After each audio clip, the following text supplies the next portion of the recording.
નમસ્કાર દર્શક મિત્રો, હું શીતલ મહેતા ન્યૂઝ ઓફ કચ્છમાં આપનું સ્વાગત છે। જોઈએ આજના સમાચાર।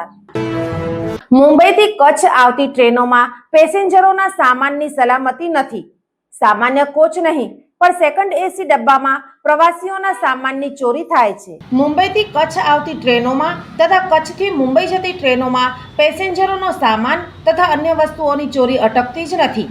કોમન કોચ કે 3 ટિયર નોન એસી કોચની વાત નથી, પણ હવે એસી કોચમાં પણ ચોરીઓ થવાના બનાવો સામે આવે છે। રેલવે સ્ટાફ શા માટે એસી કોચમાં વધારાના પેસેન્જરો કે અન્ય લોકોને પ્રવેશ આપે છે તે સામે પણ રેલવે વિભાગે કાર્યવાહી કરવી જોઈએ। તાજેતરમાં કાંડાગરા કચ્છના ટેકચંદ દેવજીભાઈ ગાલા, જેઓ મુંબઈ કાંદીવલી રહે છે, તેઓ 2 જુલાઈના બોરીવલીથી કચ્છ એક્સપ્રેસમાં પ્રવાસ કરી રહ્યા હતા। આ સેકન્ડ એસી કોચ હતો। તેઓ કાંડાગરા આવી રહ્યા હતા ત્યારે સેકન્ડ એસી કોચમાં તેમણે તેમનો સામાન સીટ નીચે રાખેલ।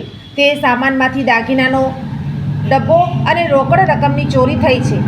રેલવે વ્યવસ્થા માટે મોટી શરમની વાત હોવી જોઈએ કે સેકન્ડ એસીમાં સીમિત સીટો હોય છે અને લોકો મુસાફરી કરતા હોય છે, છતાં આ કોચમાં અન્ય કોણ આવ્યું અને ચોરીને અંજામ આપ્યો?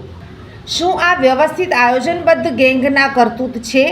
તેઓ કોચમાં કઈ રીતે ઘૂસે છે? પ્રવાસીઓની સલામતી, માલ સામાનની સલામતી રાખવાનો રેલવે સમક્ષ મોટો પડકાર છે।